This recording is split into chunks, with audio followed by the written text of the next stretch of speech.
पहले तो मैं उत्तर प्रदेश के मुख्यमंत्री आदरणीय योगी आदित्यनाथ जी का हृदय से स्वागत करता हूं, अभिनंदन करता हूं। अत्यंत व्यस्तता के बावजूद इस कार्यक्रम में वो पधारे हैं। हमारे सभी, आप मंच देख रहे होंगे,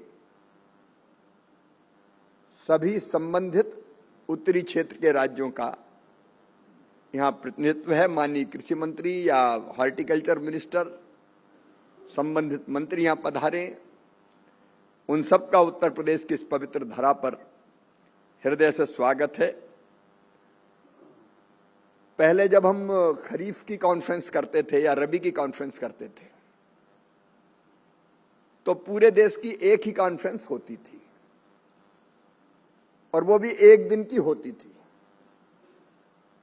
और एक दिन में मुझे लगा कि जितनी विस्तार से विषयों पर चर्चा होनी चाहिए, जिन तथ्यों को देख के फैसले करने चाहिए, ढंग से उस गहराई में हम जा नहीं पाते।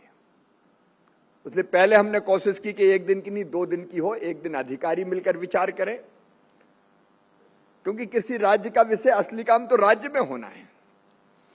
तो राज्य के अधिकारी, भारत सरकार के अधिकारी, हमारे वैज्ञानिक मिलकर विचार करें। स्वागत, अभिनंदन। और दूसरे दिन देश भर के कृषि मंत्री आए, अलग अलग राज्यों के, और फिर वो अपने राज्य की समस्याओं के बारे में चर्चा करके खरीफ का और रबी का प्लान तैयार करें। तो पिछले साल हमने 2 दिन ही की थी ये। फिर हमें ये लगा कि देश बहुत बड़ा है, हमारी अलग अलग एग्रो क्लाइमेटिक जोन है, अलग अलग क्षेत्र की माटी अलग है, जलवायु अलग है, समस्याएं अलग है। अब जो चीज जम्मू कश्मीर में लागू होती है वो तमिलनाडु में लागू नहीं हो सकती। जो उत्तर प्रदेश के लिए प्रासंगिक है वो आसाम में लागू नहीं हो सकती। जो पंजाब के लिए उपयोगी है वो बंगाल में लागू नहीं हो सकती। और इसलिए फिर मन में ये लगा कि अगर हमको खरीफ और रबी की पूरी रोड मैप पर बात करनी है तो अलग अलग जोन में बांटकर अगर हम चर्चा करेंगे तो विस्तार से चर्चा होगी और ठीक से हम अलग अलग राज्यों के जलवायु को देख के, माटी को देख के, वहां की आवश्यकताओं को देख के, वहां की समस्याओं को देख के हम ठीक योजना बना पाएंगे। इसी कड़ी में ये दूसरी रीजनल कॉन्फ्रेंस है। एक जयपुर में पहली हुई, ये दूसरी है यहां पे, और मुझे लग रहा है कि ये बहुत उपयोगी है। संबंधित राज्यों के सभी खेती से संबंधित प्रमुख अधिकारी आए हुए, और ये उत्तर क्षेत्र तो बहुत महत्वपूर्ण है हमारे लिए। एक तरफ यहां पंजाब और हरियाणा जैसे राज्य है जिनने हरित क्रांति की शुरुआत की थी, दूसरी तरफ उत्तर प्रदेश है कि उत्तर प्रदेश तो देश में खाद्यान्न उत्पादन में आज नंबर 1 है। सबसे ज्यादा योगदान उत्तर प्रदेश का खाद्यान्न उत्पादन में है। यहां की माटी, यहां की जलवायु, यहां के मेहनती किसान, और उसके साथ साथ हिमाचल है, उत्तराखंड है, जम्मू कश्मीर है, वहां के फल, वहां के फूल, वहां की सब्जियां, उनकी अलग ही बात है। और अलग अलग हम प्रदेशों के बारे में सोचें तो उनकी समस्याएं भी अलग अलग है।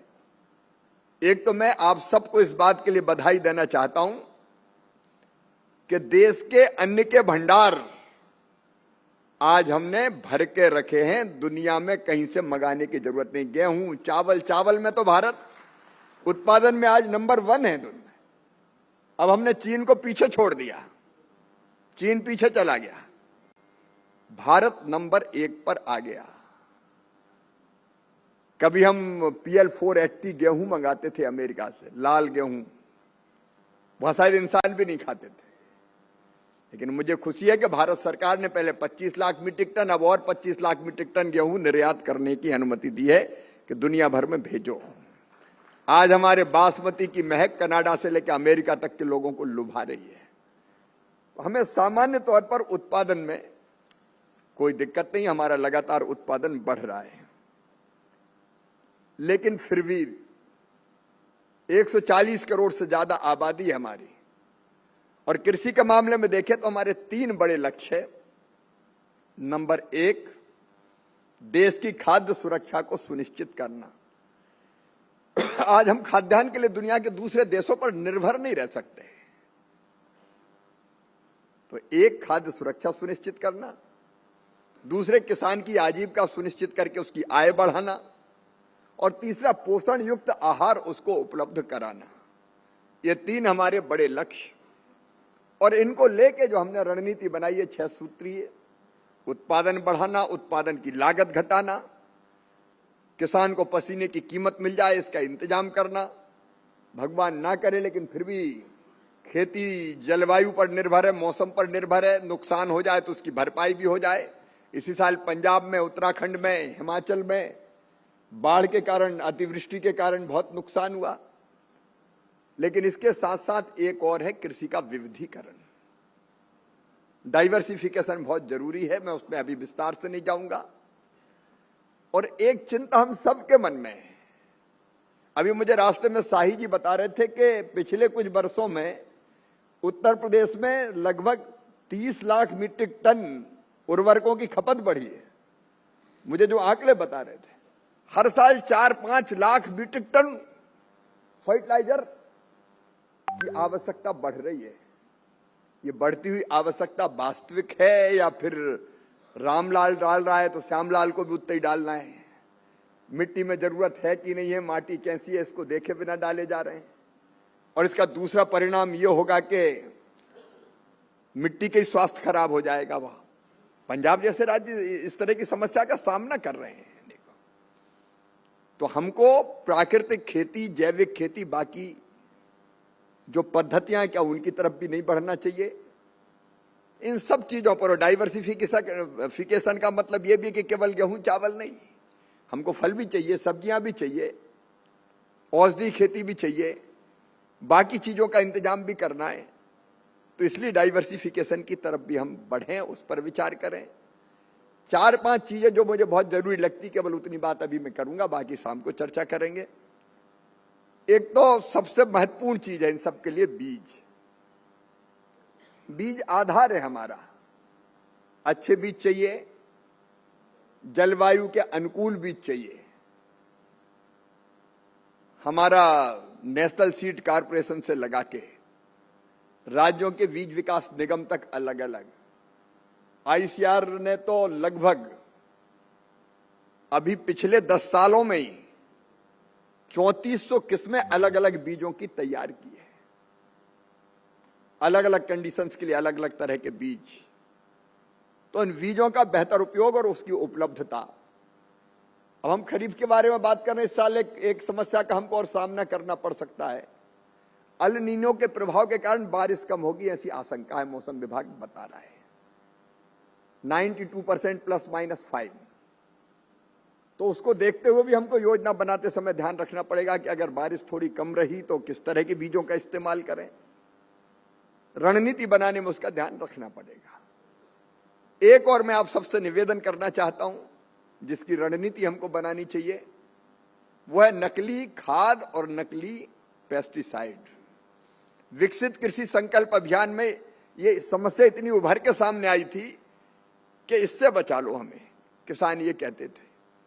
अभी ये हमारे 2 एक्ट लगभग बन के तैयार है। मेरी कोशिश है कि पार्लियामेंट के अगले सत्र में हम उनको रख दें और पास हो जाए। वो एक पेस्टिसाइड एक्ट और एक सीड एक्ट अभी हमने परिचालित किया लोगों की राय जानने के लिए।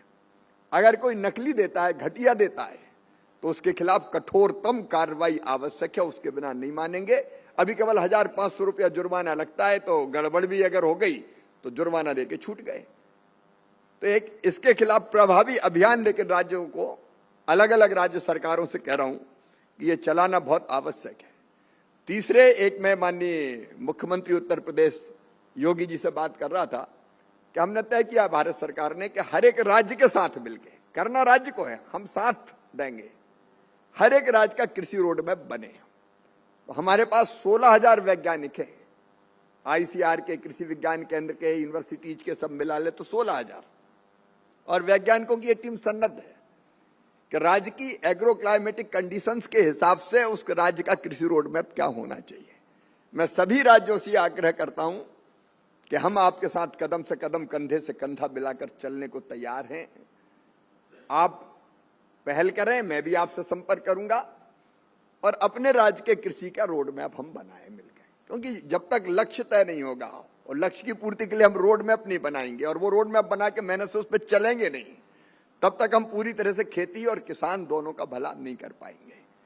और इसलिए हर राज्य से मेरी अपील है कि हम बैठें, बातचीत करें। कई राज्यों से मेरी चर्चा हुई है और मिलकर बैठ के खरीफ का रबी का प्लान तो बनाई, लेकिन हम लॉन्ग टर्म के लिए, दीर्घकाल के लिए भी एक रोड मैप बनाएं। हम आपके साथ दिन और रात उसके लिए काम करेंगे। एक और मैं आप सबसे आग्रह कर रहा हूं, फार्मर आईडी बनाने का काम तेजी से चल रहा है। कुछ राज्य बहुत अच्छा कर रहे हैं, कुछ राज्यों में काम थोड़ा कमजोर है। ये फार्मर आईडी, किसान की अलग पहचान पत्र, कई रोगों की दवा है। अब किसान को अगर बैंक से लोन लेना है तो ये कागज ला, वो कागज ला, वो कागज ला, घूमता ही रहता है। फार्मर आईडी है तो किसी चीज की जरूरत नहीं, बैंक में वो रखी तो सारे डिटेल फार्मर आईडी में 2 मिनट में लोन सैंक्शन हो सकता है। ऐसी एक नहीं, 17 तरह की सुविधाएं फार्मर आईडी पर। तो मेरा आग्रह है कि फार्मर आईडी हमारे राज्य में कितनी तेजी से बन रहा है, जहां शिथिलता हो कृपया करके तेजी लाएं। हम आपके साथ खड़े हैं, वो काम बहुत जरूरी है। एक चीज की तरफ और मैं ध्यान दिलाना चाहता हूं, वो है केसीसी, किसान क्रेडिट कार्ड। अभी मैंने समीक्षा की तो पूरे देश में 7.5 करोड़ कार्ड बने हुए हैं, लेकिन उनमें भी एक किसान के 2-2, 3-3 खाते होते हैं, तो 2-2, 3-3 हो सकते हैं। और किसानों की संख्या हमारे यहां लगभग 13 करोड़, 7.5 करोड़ केवल बने हुए हैं। इसलिए राज्य सरकार अभियान चलाए, केंद्र पूरा साथ देगा कि वो किसान जो वंचित है आपके किसान क्रेडिट कार्ड से, उन सबके किसान क्रेडिट कार्ड बना के हम कम ब्याज पर लोन देने की पुख्ता व्यवस्था कर लें। इसका छोटे किसानों को, लघु किसान, सीमांत किसान, जो मार्जिनल फार्मर है, उनको निश्चित तौर पर इसका बहुत लाभ होगा। तो मैं आपके साथ मिलके ये काम तेजी से करना चाहता हूं।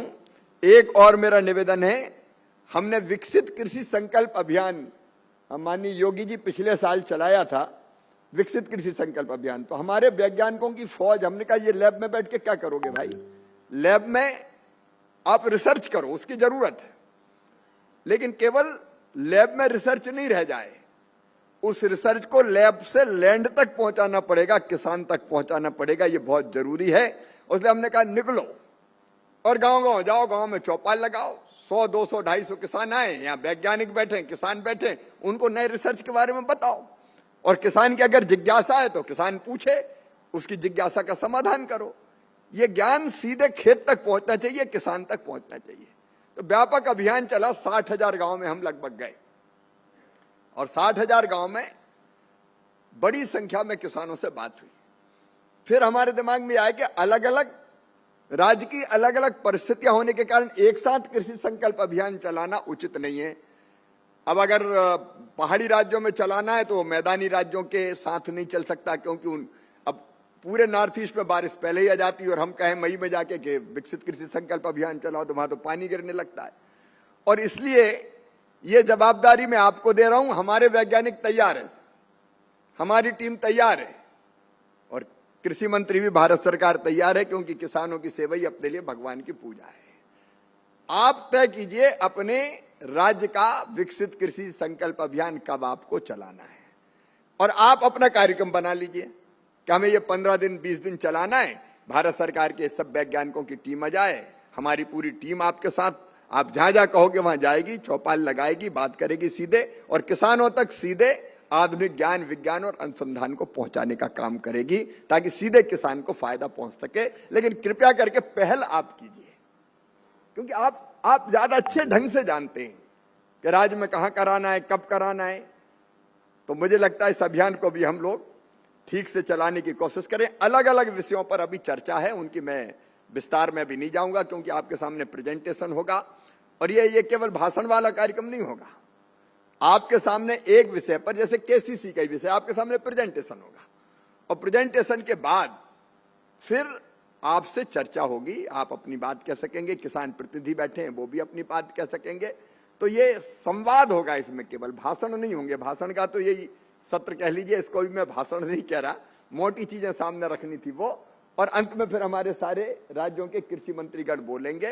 कंक्लूड करने के लिए मुझे कुछ कहना हो तो कहूंगा, नहीं तो हम लोग चर्चा करेंगे आपस में, एक विषय उसका प्रेजेंटेशन, फिर हम चर्चा के लिए खोलेंगे। राज्यवार भी प्रेजेंटेशन होगा उसका, किस राज्य में क्या स्थिति है, और फिर हम बैठ के तय करेंगे कि आगे क्या करना है। तो बहुत उद्देश्यपूर्ण है ये कॉन्फ्रेंस।